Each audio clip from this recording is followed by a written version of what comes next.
Hello friends, welcome back to our channel the Menta. और आज की वीडियो में बात करेंगे हम लोग यूपी टेक काउंसलिंग, जो कि पहले अपना एग्जाम करवाता था। 2020 तक बच्चों इसका एग्जाम होता था यूपीएसडब्ल्यू के नाम से, Uttar Pradesh state entrance examination. और इससे मिलते थे आपको यूपी के जो गवर्नमेंट कॉलेज है, इसमें आपका आईटी लखनऊ है, वीआईटी झांसी है, केनेडी सुल्तानपुर है, यूपीटी कानपुर है, एआईटीएच कानपुर है। इसके अलावा प्राइवेट में आपका जीएसएस है, गलगोटिया है, काइट है, जो गर्ग है। तो बच्चों इस टाइप के गवर्नमेंट कॉलेज जो प्राइवेट कॉलेज के लिए कंडक्ट होता था यूपीएसडब्ल्यू का एग्जाम, जो कि 2020 तक कंडक्ट हुआ। 2021 में ये एग्जाम कंडक्ट नहीं हुआ, 2021 में इसको ओपन कर दिया गया। तो 2021 में जब ये ओपन किया गया तो उसमें आपका जेई मेंस और जेई मेंस के साथ में आपका सीयूटी के साथ में पिछले साल 10+2 बेस वाले बच्चों को भी यहाँ पे लिया गया है। मतलब 12th में अगर आपने बच्चों जेई मेंस का एग्जाम नहीं दिया है या आपने अगर सीयूटी नहीं दिया हुआ है, तब भी आप जो है यूपीटेक की काउंसलिंग में अपने 12th के नंबरों के ब्याज पर क्या कर सकते हैं, काउंसलिंग कर सकते हैं और एक बेटर कॉलेज में अच्छी सीट सिक्योर कर सकते हैं, एक अच्छा ब्रांच सिक्योर कर सकते हैं। तो बात करते हैं यूपीटेक काउंसलिंग का कब स्टार्ट होगा, पिछले साल कब स्टार्ट हुआ था, इसका फीस क्या रहता है, फॉर्म फिलिंग का प्रोसेस क्या है, कौन कौन से कॉलेज पार्टिसिपेट करते हैं, जो इसके बेस्ट इंजीनियरिंग कॉलेज हैं, गवर्नमेंट प्राइवेट या जो भी आपकी गवर्नमेंट की जो यूनिवर्सिटीज में पार्टिसिपेट करती है। इसमें आपका लखनऊ यूनिवर्सिटी है, डॉक्टर राम मनोहर लोहिया है, नरेंद्र फैजाबाद है, सरदार वल्लभ भाई पटेल आपका मेरठ है, सीएसए कानपुर में बीटेक स्टार्ट किया गया, वो भी इसकी रैंक से आपको मिल जाता है, जेईई की रैंक से, यूपीटेक काउंसलिंग से। तो सारी बातें करने वाले हैं। चैनल पे अगर नए हैं सब्सक्राइब कर लीजिए, दोस्तों को शेयर करिए कि आने वाले वीडियो लगातार आपको मिलते रहे और काउंसलिंग में कोई आपको दिक्कत ना आए। तो एलिजिबिलिटी की बात करें तो 45% बच्चों अगर आपका 12th क्लास में है तो भी आप यहाँ पे काउंसलिंग में पार्टिसिपेट कर सकते हैं। यहाँ पे आपका 60%, 75% कुछ भी आपको दिखाने की जरूरत नहीं है। हाँ, अगर आपका अच्छा रैंक होगा तो आपको टॉप कॉलेज मिल जाएंगे और अगर आपका रैंक थोड़ा खराब है तो आपको नीचे वाले जो कॉलेज है आराम से मिलेंगे। मैं यहाँ पे राजकीय इंजीनियरिंग कॉलेज की बात नहीं कर रहा हूँ जो आपके आरईसी बने हुए हैं, क्योंकि मेरे हिसाब से राजकीय इंजीनियरिंग कॉलेज में जाना वर्थ इट नहीं है। इसलिए मैं कभी भी किसी भी वीडियो में 5 साल हो गया मैं ऑनलाइन काम करते हुए, साल हो गया ऑफलाइन काम करते हुए, इस बीच में काफी सारे सेमिनार्स किए हैं, लगभग 400 से ऊपर सेमिनार लोग कर चुके हैं कोचिंग्स के अंदर, स्कूल्स के अंदर, जहां पे जाकर के हम बच्चों को गाइड करते हैं कैसे बेस्ट करियर ऑप्शन को चूज करना है 10+2 के बाद, तो किस तरीके से ऑप्शंस में जाने के लिए आप काउंसलिंग प्रोसेस को फुलफिल करेंगे। तो सारी बातें हम लोग बच्चों को ऑफलाइन ऑनलाइन दोनों माध्यम से लगातार प्रोवाइड कर रहे हैं। तो बच्चों साल 2021 तक आपका ये कंडक्ट हुआ, साल 2021 में एग्जाम बंद कर दिया गया और जेईई मेंस से ओपन कर दिया गया। पहले अपने जितने भी स्टेट है सारे एग्जाम करवाते थे अलग अलग। मध्य प्रदेश का एग्जाम बंद हो गया, 2015 में राजस्थान का एग्जाम बंद हो गया, पंजाब का एग्जाम बंद हुआ, धीरे धीरे करके सारे एंट्रेंस एग्जाम आपके बंद कर दिए गए। अभी कुछ आपके स्टेट है जो एंट्रेंस एग्जाम करवाते हैं, सबका कॉमेड के करवाता है, महाराष्ट्र करवा रहा है, वेस्ट बंगाल करवा रहा है, जहाँ के गवर्नमेंट और प्राइवेट कॉलेज के लिए आपको एंट्रेंस एग्जाम देने होंगे। और जेईई मेंस और अगर जेईई की रैंक से आप जाते हैं तो आपको केवल प्राइवेट कॉलेज मिलेंगे। तो यहाँ पे एक खास बात यह है कि यूपीटेक काउंसलिंग में बच्चों आपके पास सीयूटी का रैंक है, सीयूटी से आप जा सकते हैं। आपके पास अगर जेई का रैंक है आप जेई से जा सकते हैं। अगर दोनों रैंक नहीं, अगर आपने एग्जाम नहीं दिया है तो 12th का परसेंटेज के बेस पे आप आराम से जा सकते हैं। वैसे तो जो क्राइटेरिया है वो 45% का ही है, पर अगर आप 12th बेस पे यहाँ पे फिल करेंगे तो आपका क्राइटेरिया देखा जाएगा 75, 80, जो भी वहाँ के जो टॉप परसेंटेज वाले बच्चे होंगे पहले उनको प्रायोरिटी दी जाएगी। और फॉर्म का फीस जो बच्चों आपका रहता है ये 1000 के आसपास आपका रहता है। और ये आपका जो डॉक्यूमेंट्स यहाँ पे जो लगने वाले हैं वो आपका 10th क्लास की मार्कशीट, 12th क्लास की मार्कशीट, एंट्रेंस एग्जाम जो आपने दिया हुआ है, सीयूटी जेई जो भी दिया हुआ है उसका score card, admit card, Aadhaar card, category certificate, income certificate, domicile जिसको बोलते हैं, मूल निवास प्रमाण पत्र जिसको बोलते हैं, पासपोर्ट साइज फोटो जो आपने जेईई मेंस के फॉर्म में लगाया होगा, ईमेल आईडी जो आपने जेईई मेंस के फॉर्म में फिल कर रखी होगी, मोबाइल नंबर जो आपने जेईई के फॉर्म में फिल कर रखा होगा, ये सारी चीजें आपको जो है संभाल के रखनी है at the time of counselling. और जब आप फॉर्म फिलिंग कर रहे होंगे तो आपको सभी वहां पे लगाना होगा। इसके साथ में कैंसिल चेक भी आपको काउंसलिंग में प्रोवाइड करना होता है। बहुत सारे बच्चों के हम लोग फॉर्म फिल वगैरह करते हैं, जो बच्चे रजिस्टर्ड हमारे पास हैं, तो पूछते चेक का क्या करोगे आप, क्योंकि चेक का क्या रहता है कि जब किसी काउंसलिंग में कोई कॉलेज आपको मिलता है, जैसे चंडीगढ़ की काउंसलिंग अभी चल रही है, जैक की काउंसलिंग स्टार्ट होगी चंडीगढ़ की, तो जैक चंडीगढ़ में ये आपका 40,000 रुपए जमा करवाते हैं सीट को रिजर्व करने के लिए। मतलब किसी भी राउंड में कोई सीट आपको अगर मिली तो वो आपसे 40,000 जमा करवाएंगे कि आपको नेक्स्ट राउंड में जाना है अपने मिले हुए ऑप्शन के साथ में, तो 40 जमा करना पड़ेगा। अब बाद में किसी बच्चे को कोई जीएफटीआई मिल गया या यूपी में कोई कॉलेज अगर मिल गया, किसी दूसरी काउंसलिंग में कोई कॉलेज मिल गया, तो वो क्या करेगा, उस सीट को विड्रॉ कर देगा। ये जो 40,000 आपने जमा किया इसमें से कुछ अमाउंट कटेगा और वो पैसा जो कैंसिल चेक आपने लगाया होगा उसमें जो अकाउंट डिटेल दी रखी होगी वो पैसा उसमें वापस आपका हो जाएगा। सेम यही प्रोसेस आपका सभी काउंसलिंग में रहता है। तो यूपी टेक में भी आपको क्या करना होगा, कैंसिल चेक वहां पे लगाना होगा, जिससे कि आप अगर किसी वजह से सीट को विड्रॉ करते हैं या सीट छोड़ते हैं तो वो पैसा आपका रिफंड कर दिया जाए। बच्चों काउंसलिंग का प्रोसेस क्या रहता है, सबसे पहले आपको क्या करना होगा, फॉर्म फिल करना होगा। जब फॉर्म ओपन होगा तो हम बताएंगे कैसे फिल करना है, डॉक्यूमेंट्स अपलोड करने हैं, उसके बाद आपको फीस पे करना है। तो उसके बाद जो उनकी काउंसलिंग का शेड्यूल होगा, round 1, round 2, round 3, round 4, 4 initial round होते हैं। उसके बाद 5वां अपग्रेडेशन राउंड होता है। जिन बच्चों को सीट मिल गई है उनका क्या होगा, सीट को अपग्रेड किया जाएगा, नए बच्चे उसमें अलाउड नहीं किए जाते हैं। और उसके बाद आपका 6 राउंड होता है, इसको बोलते हैं स्पॉट राउंड। और 7th राउंड होता है जिसको बोलते हैं स्पेशल स्पॉट राउंड। तो स्पेशल स्पॉट राउंड में भी बहुत सारे चांसेस रहते हैं बच्चों को अच्छी सीट मिलने के, लेकिन गवर्नमेंट कॉलेज में तब उस टाइम तक अच्छे ब्रांचेस नहीं बचे होते हैं। इनिशियल राउंड में ही अप्लाई करें। अगर आपके पास एक बेटर रैंक होगा तो आपको कोई ना कोई अच्छी सीट मिल जाएगी। किस तरीके से चॉइस फिलिंग करना है, कैसे कॉलेज और ब्रांच के प्रेफरेंस ऑर्डर को मिक्सअप करके कैसे हमें फिल करना है, ये सारी चीजें हम लोग जब चॉइस फिलिंग चल रही होगी तो बताएंगे लाइव या वीडियो के माध्यम जैसे पहले बताते आए हैं। और चॉइस फिलिंग का जो आपका प्रेफरेंस ऑर्डर होगा all in one E book जो हमने बनाई हुई है उसमें सारी चीजें दी हुई है। जैसे ही एडवांस का रिजल्ट आएगा, जो सा काउंसलिंग स्टार्ट होगी, हम वो ई बुक आपकी पब्लिश कर देंगे, उसको आप डाउनलोड कर सकते हैं, अपनी काउंसलिंग को आसान बना सकते हैं। तो यहाँ पे देखिए बच्चों, आपका 3 ऑप्शन मिलते हैं। जब आप फॉर्म फिलिंग सब कुछ कंप्लीट कर देंगे तो आपकी क्या होगा, जब आपको सीट अलॉट होगी तो आपको 3 ऑप्शन मिलेंगे। पहला ऑप्शन मिलेगा आपको फ्लोट का। मुझे किसी कॉलेज में मान लीजिए आईटी लखनऊ मुझे मिला मैकेनिकल इंजीनियर को, मुझे लगता है कि मुझे वीआईटी झांसी में सीएस या केनेडी में सीएस मिल सकता है, या आपका जो है कुछ और ऑप्शन मुझे अच्छा मिल सकता है, तो क्या करेंगे, फ्लोट करेंगे। मिले हुए ऑप्शन से आप सेटिस्फाई नहीं है, इससे ऊपर का कॉलेज चाहते हैं तो फ्लोट करेंगे। अगर आपको आईटी लखनऊ में मैकेनिकल मिला, आप चाहते हैं कि आईटी लखनऊ में मुझे इलेक्ट्रिकल इलेक्ट्रॉनिक या सीएस मिल जाए या मिल सकता है according to previous cut off, तो आप क्या करेंगे, स्लाइड कर देंगे। स्लाइडिंग में क्या होता है, स्लाइड में क्या होता है कि केवल ब्रांच अपडेट होगा, कॉलेज नहीं।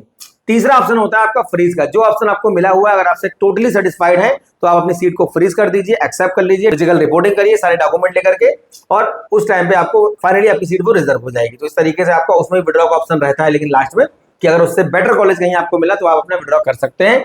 इसके बाद देखिए आपका जो एलिजिबिलिटी क्राइटेरिया मैं आपको बता चुका हूं कि आपका 45% जनरल ओबीसी रेलवेस के बच्चों के लिए, 40% जो हमारे SC/ST कैंडिडेट है, फिजिकल हैंडीकैप जो बच्चे हैं उनके लिए 40% यहाँ पर रहेगा। ऑप्शनल सब्जेक्ट जो रहते हैं वो आपके ये है केमिस्ट्री, बायोटेक्नोलॉजी, बायोलॉजी और टेक्निकल वोकेशनल वगैरह सब्जेक्ट जो आपके रहते हैं। मेंटरी सब्जेक्ट आपका फिजिक्स का मैथमेटिक्स है, ये आपके होने जरूरी है 12th क्लास में। इसके अलावा जो डिप्लोमा वाले बच्चे पूछते रहते हैं कि हमने जेई का एग्जाम दिया, तो कोई दिक्कत नहीं है, डिप्लोमा वाले बच्चों को भी आपका एडमिशन मिलेगा।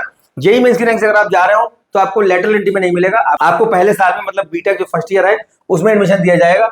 लेटरल एंट्री के लिए अलग से जो उसका प्रोसेस रहता है उसमें आपको दूसरे साल में एडमिशन दिया जाएगा। डोमिसाइल आपका उत्तर प्रदेश के जिन बच्चों के पास में है उनका 85%, या अगर आपके पास नहीं भी है, आपके फादर या मदर पेरेंट्स का किसी का भी डोमिसाइल है, तो आपको उत्तर प्रदेश के अंदर 85% होम स्टेट कोटे में काउंट किया जाएगा। अगर आपके पास डोमिसाइल नहीं है या पेरेंट्स के पास नहीं है तो फिर आप अदर स्टेट कोटे में काउंट होंगे, मतलब कि उस कंडीशन में आप 15% सीटों पे काउंट किए जाएंगे। मतलब बाहर वाले बच्चों के लिए, आउटसाइडर के लिए 15% और अपने होम स्टेट के बच्चों के लिए आपका जो है 85% सीटें। पिछले साल काउंसलिंग आपकी 27 मई को स्टार्ट हो गई थी और ये काउंसलिंग फिर आपका चली थी अगस्त तक, लास्ट अगस्त तक आपका ये जो है 4th राउंड चला। फिर उसके बाद आपका 7th राउंड की अगर बात करें, 7th राउंड का आपका चला था ये 2 सितंबर तक लास्ट तक बच्चों आपका ही चला है। तो देखिए टोटल आपके जो है 7 राउंड होते हैं। 5वां राउंड बाहर के बच्चों के लिए नहीं, नए बच्चों के लिए नहीं होता है, बाकी किसी भी राउंड में अप्लाई कर सकते हैं आप एज अ फ्रेश कैंडिडेट, ठीक है।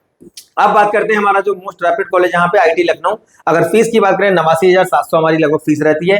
इसके अलावा अगर कट ऑफ की बात करें तो कट ऑफ देखिए CSAI जनरल को मिला हुआ है 44,000 पे, CS मिला हुआ है 35,000 पे, ईडब्ल्यूएस को मिला है 43,000 पे, ओबीसी को मिला है 46,000 पे। अगर ईसी की बात करें तो 51,000 में मिला हुआ है ईसी जनरल को, 52 में मिला हुआ है ईडब्ल्यूएस को और 60,000 में मिला हुआ है ओबीसी वाले बच्चों को। अब ये बच्चे पूछते हैं कि मुझे मेरी ओबीसी कैटेगरी का फायदा क्या नहीं मिलता है, बिल्कुल मिलेगा। देखिए यहाँ 51 या 60 9,000 का वेरिएशन देखने को मिल रहा है जनरल और ओबीसी की रैंक के बीच में, इतना डिफरेंस देखने को मिलता है। मैकेनिकल देखिए 1,58,000 में मिला हुआ है आपका जनरल को, 76 में मिला हुआ है ईडब्ल्यूएस को, 86 में मिला हुआ है आपका ओबीसी को। उसके बाद देखिए आपका केमिकल 2,80,000, 1,05,000 ईडब्ल्यूएस और 1,11,000 में मिला हुआ है ओबीसी वाले कैंडिडेट को। लास्ट में आपका सिविल इंजीनियरिंग देखिए 2 लाख और ये 1 लाख और 1 लाख में मिला हुआ है आपका ओबीसी को।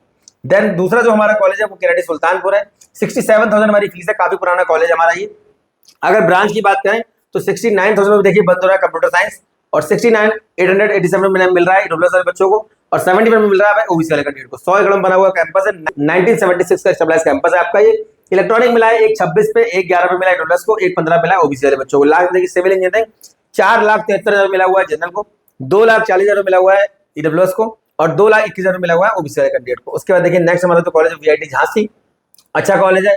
70,000 हमारी देखिए 1 साल की फीस यहाँ पे रहती है। इसके अलावा अगर हम लोग बात करें कंप्यूटर साइंस के कट ऑफ की तो 71 पे क्लोज हो रहा है, 79 पे क्लोज हो रहा है ईडब्ल्यूएस के लिए, जनरल 71 पे क्लोज हो रहा है, 79,334 पे बंद हो रहा है ओबीसी के लिए। लास्ट में देखिए सिविल इंजीनियरिंग आपका बंद हो रहा है 6,19,000 पे और यहाँ पे देखिए आपका जनरल के लिए ओबीसी का बंद हो रहा है 2,73,000 पे। इसके बाद देखते हैं हम लोग आपका नेक्स्ट AKTU जो मेन कैंपस है इसको बोलते हैं सेंटर ऑफ एडवांस स्टडीज। तो ये कैंपस आपका बना हुआ है जानकीपुरम लखनऊ में एक जगह है। ये कैंपस आपका 2015 में स्टार्ट हुआ था और पहले इससे पहले जो आपका इंजीनियरिंग कॉलेज आपका आईटी लखनऊ जो है वही AKTU का मेन कैंपस हुआ करता था, बाद में इसको अलग कर दिया गया।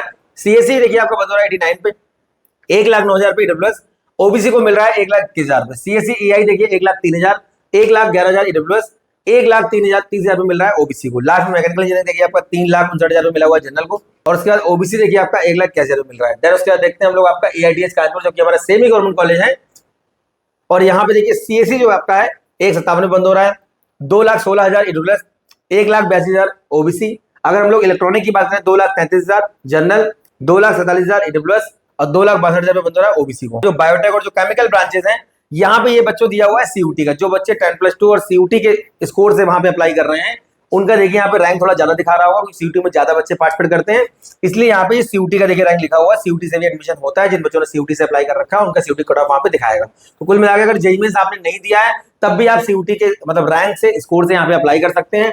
लखनऊ यूनिवर्सिटी जो कि हमारे स्टेट गवर्नमेंट यूनिवर्सिटीज में आता है, सीएसजेएम भी था, बाद में अलग हो गया। इसके अलावा आपका एमजीपी रोहिलखंड है। तो ये सारी जो हमारी स्टेट की यूनिवर्सिटीज है, डॉक्टर राममनोहर लोहिया है, इसके अलावा डॉक्टर अम्बेडकर आगरा है, तो ये जो हमारी यूनिवर्सिटीज है, ये भी यहाँ से हमको मिल जाती है यूपी टेक काउंसलिंग से। सीएससी बंद हो रहा है 1,20,000 रुपए, ईडब्ल्यूएस बंद हो रहा है 1,44,000 रुपए, ओबीसी में बंद हो रहा है 1,40,000 रुपए सीएस, और ईसी की बात करें 1,61,000 जनरल, 1,72,000 ईडब्ल्यूएस, 1,89,948 ओबीसी, और लास्ट में देखिए सिविल इंजीनियरिंग, ये भी आपका सीयूटी का दिया हुआ है। मैकेनिकल में भी सीयूटी का, सीयूटी के स्कोर जिन बच्चों ने अप्लाई कर रखा था रैंक उनका यहाँ पे देखिए दिया हुआ है 16,38,409 बंद हो रहा है आपका यहाँ पे देखिए मैकेनिकल इंजीनियरिंग, सिविल इंजीनियरिंग। तो कुल मिलाकर सीयूटी से भी काफी नीचे तक आपको ये कॉलेजेस मिल जाएंगे। और यहाँ पे आपका नेक्स्ट जो कॉलेज है, ये हमारा रेपुटेड कॉलेज है, नंबर 1 कॉलेज है, यूपी टेक का private engineering college, JSS Noida. एक साल की फीस लगभग 1,40,000 1.5 लाख के आसपास आप मान सकते हो। हॉस्टल फीस में इंक्लूड नहीं है, वो मिलाकर के लगभग आपका 10 लाख का खर्चा यहाँ पे हो जाएगा आराम से। 90,000 रुपए बंद हो रहा है सीएससी जनरल के लिए, ओबीसी के लिए बंद हो रहा है 1,70,000 रुपए सीएससी, सीएस एआईएमएल 1,13,000, 1,28,000 ईडब्ल्यूएस और 1,40,000 ओबीसी। उसका सीएस डेटा साइंस देखिए 1,20,000 जनरल, 1,36,194 ईडब्ल्यूएस, 1,47,981 ओबीसी। लास्ट में आईटी देखिए आपका 2,14,000, 1,66,000 और 2,03,000 पे बंद हो रहा है इन्फॉर्मेशन टेक्नोलॉजी। बड़ा कैंपस है, अच्छा कैंपस है, अच्छा प्लेसमेंट हो जाता है यहाँ से। अजय कुमार गर्ग सेकंड नंबर का कैंपस हमारा प्राइवेट में, 1,42,156 फर्स्ट ईयर का आपका फीस है। टोटल फीस आप यहाँ पे भी 4-5 से 6 लाख मान सकते हो। ये केवल ट्यूशन फीस है। ट्यूशन फीस के अलावा भी बच्चों बहुत सारे खर्चे इसमें एड ऑन किए जाते हैं।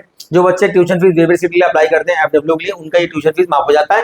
बाकी एक्सपेंसेस आपको देने पड़ेंगे, और हॉस्टल का इसमें अलग से आपको देना पड़ेगा, इसमें इंक्लूड नहीं है। सीएस बंद हो रहा है 1,53,000 रुपए, 1,76,000 रुपए बंद हो रहा है ईडब्ल्यूएस के लिए, ओबीसी को बंद हो रहा है 2,08,000 रुपए, इन्फॉर्मेशन टेक्नोलॉजी 3,36,000, 3,66,000 ईडब्ल्यूएस और आपका 4,13,000 ओबीसी को बंद हो रहा है। ईआईएमएल 2,35,000। नेक्स्ट जो हमारा कॉलेज है जीएल बजाज है, 1,61,000 हमारी फीस है एक साल की। टोटल यहाँ पे 6 से 7 लाख इसको भी आप मान सकते हो। अच्छा कॉलेज है, बढ़िया प्लेसमेंट देता है। स्टेबलाइज हुआ 2005 में। एक कैंपस इनका मथुरा में भी है, 30 एकड़ में बना हुआ कैंपस है। सीएससी बंद हो रहा है 1,84,000 रुपए, ईडब्ल्यूएस को बंद हो रहा है 2,32,000 रुपए, सीएस डेटा साइंस 3,48,000 और इलेक्ट्रॉनिक्स एंड कम्युनिकेशन 6,28,000। और लास्ट में आपको देखिए ट्रिपल ई ब्रांच देखिए आपको दिखा रहा है 21 लाख रैंक तक दिखा रहा है। ये आपका सीयूटी का क्लोजिंग रैंक है।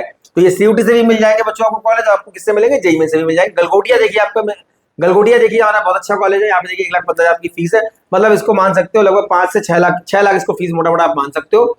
और ये बाकी खर्चे मिला करके 8 लाख तक जाएगा, और हॉस्टल फीस में अलग रहती है। तो गलगोटिया में देखिए आपका CSC 2,14,000, CS data science 4,21,000, AIML 4,41,000, EC बंद हो रहा है देखिए 12,53,000 रुपए। इसके बाद आप नीचे जाएंगे तो आपको यहाँ पे सीयूटी का देखिए रैंक दिखाएगा। ईडब्ल्यूएस को सीएससी मिला हुआ है 2,67,000 रुपए, ओबीसी को मिला हुआ है 2,73,000 रुपए। 19 एकड़ में बना हुआ कैंपस है। साल 2000 में हमारा स्टेबलाइज हुआ था, और एवरेज पैकेज यहाँ से हमको 4 से 5 लाख देखने को मिल जाता है। एवीएस गाजियाबाद की बात करते हैं, इसके 2 कैंपस हैं। यहाँ पे देखिए आपका सीएस बंद हो रहा है 4,31,000 रुपए, सीएस एआईएमएल बंद हो रहा है 4,16,000 रुपए, सीएस डेटा साइंस बंद हो रहा है 5,13,000 रुपए। एनआईटी नोएडा हमारा बेस्ट इंजीनियरिंग कॉलेज में आता है। यहाँ देखिए आपका 2001 में स्टेबलाइज हुआ था, 13 एकड़ में बना हुआ कैंपस है। सीएस 5,30,000 तक, ईडब्ल्यूएस को मिला है 6,21,000 तक। सीएस डेटा साइंस की बात करें देखिए यहाँ पे मिला हुआ है 9,53,000 तक।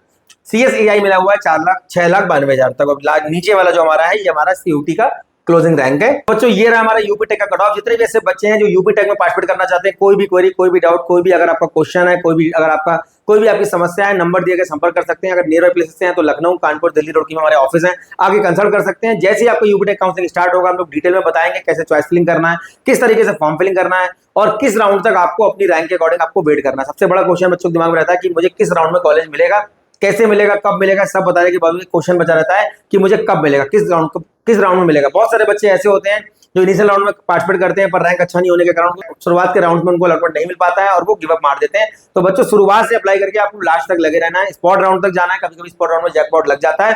और सबसे मेन बात, मल्टीपल काउंसलिंग में अप्लाई करना है, क्योंकि 1-2 काउंसलिंग में अप्लाई करने से आपको अच्छा ऑप्शन हाथ नहीं लगेगा। अगर आपका रैंक 1 लाख 1.5 लाख के बाहर निकल गया है तो मल्टीपल काउंसलिंग में अप्लाई करिए, लास्ट राउंड तक बने रहिए काउंसलिंग में। बाकी जो सपोर्ट होगा हम लोग कर रहे हैं। उम्मीद करता हूं जो इन्फॉर्मेशन आपको प्रोवाइड कर रहा हूं कहीं ना कहीं आपके काम आती होगी। नेक्स्ट वीडियो में मिलूंगा अच्छे टॉपिक के साथ। धन्यवाद, थैंक यू वेरी मच।